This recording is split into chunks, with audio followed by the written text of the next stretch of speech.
panel is like Japanese hip hop or hip hop in Japan, right? That's what they called it. I mean, does that mean something to you guys? Is it really? Obviously, it's different, right? So how is that different?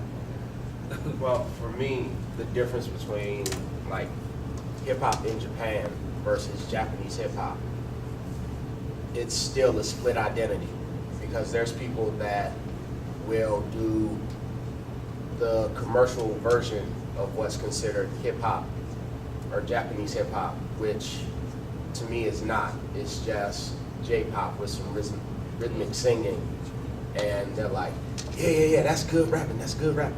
No, that's still singing. Is it because they don't get it? They don't understand it, or? No, it's a money machine. Oh. I mean, that's the reality of a lot of Japanese hip hop. You have even Kreva and groups like Dragon Ash, which their base was like actual rapping, but they couldn't make money from it. So they turned to singing and said, I'm still hip hop. And people are like, I remember when he did freestyle battles. He is hip hop. But their identities changed according to how much money they could make by doing a blend of music.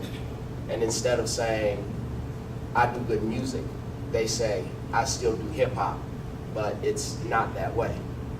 For me, like, people like Shingo Nishinari, who, like, they do hip hop in Japan.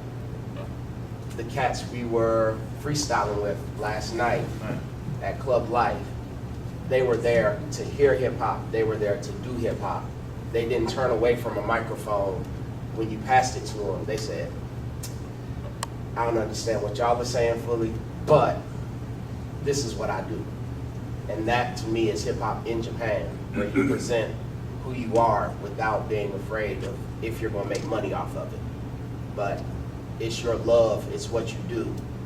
Me, I actually have fallen out of the category of hip hop in a lot of people's minds, because I do hip hop, but I'm not kept at only hip hop, because the group that I perform towards is not, they aren't hip hop fans, a lot of them. They enjoy good music, and that's all I want to make, good music.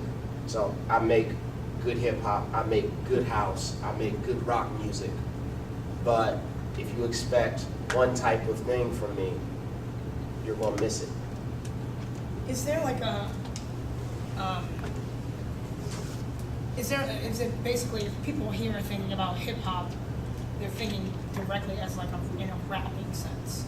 Yeah. Is that correct? Okay. I would say so, yeah. Yeah, because it's not, it encompasses, in America it encompasses. Excellent point too, yeah. Just to Steve, maybe revisit Steve's question. I would be inclined to say also, to add to what David was saying, I think the whole hip hop in Japan versus J-hip hop thing, I'm inclined to believe that J-hip hop, Japanese hip hop, was more or less imposed from above as a marketing thing to a certain extent maybe separate the Japanese market and people who actually make music from non-Japanese market. And that's not just rap music or hip hop, but with most things in Japan. It's often, this is J-pop, this is a J-funk. Yes, sir.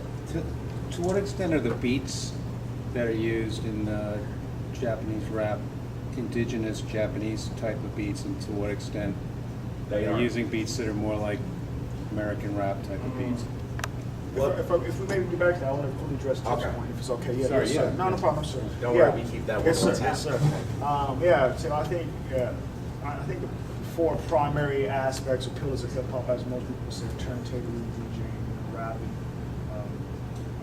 breaking, and the graph art. There's a lot more to it, and I think in many regards in Japan it's only seen as the actual rapping aspect of it, and the dancing's good out here, and the beats are cool.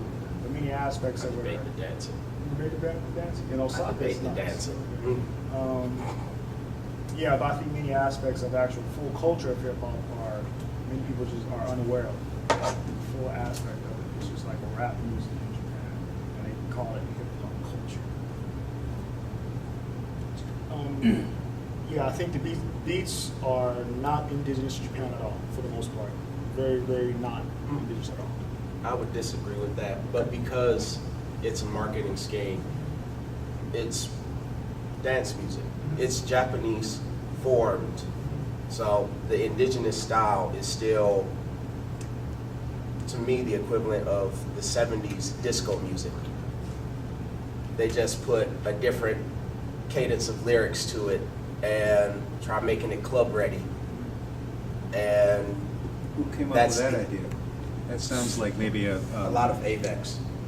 sounds like an executive I don't mean to decision, call names, rather than an yeah. artistic. I'm saying, was your question like specific to Japan or indigenous in the sense of based on the original culture? No, I just mean, I know nothing about it, but I mean, I would expect to hear, or I would love to hear Japanese rap music that uses beats that are maybe with, because that maybe include ancient rhythms or ancient And type that's of music, not because you true. hear that in Yeah. Western rap, you hear all kinds of classical, you hear obviously jazz, you hear anything, in the background. But in Japan, is there anything like that?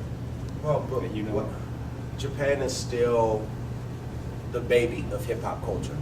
So they have to learn their identity before they can start bringing in their culture. Yeah. And if I can't elaborate on that, then we'll get to your question, Grant. I know you, brother. In my assessment, as I saw things, I'm from California, again, and I remember back in when the hip hop scene really was growing, right?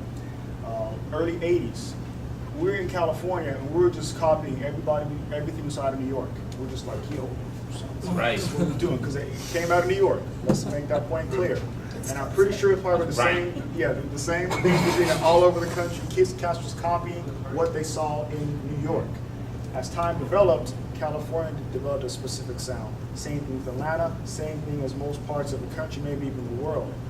I would say that Japan is still very much in its infancy and still in the mimicry phases, just copying what's coming out of predominantly America.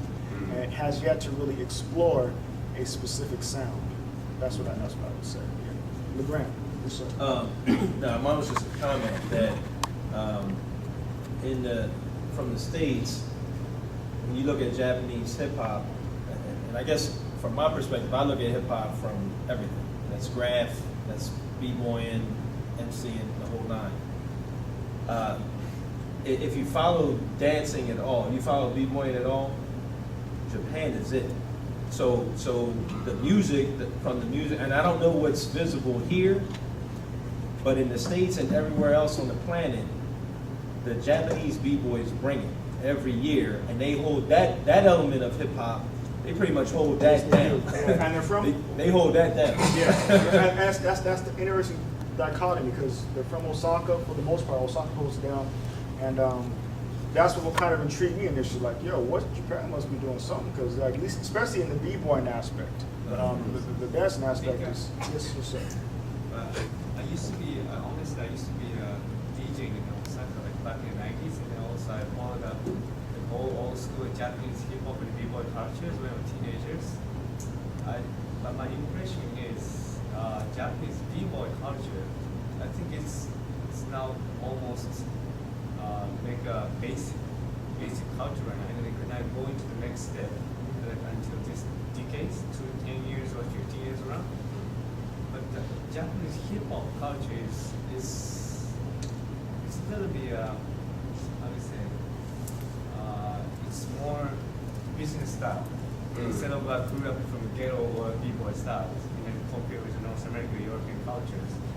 So I totally agree with what he said, but as a musical hip hop, just a hip hop thing, I still a little bit more need to be a composer or reconstructions the way the culture really goes.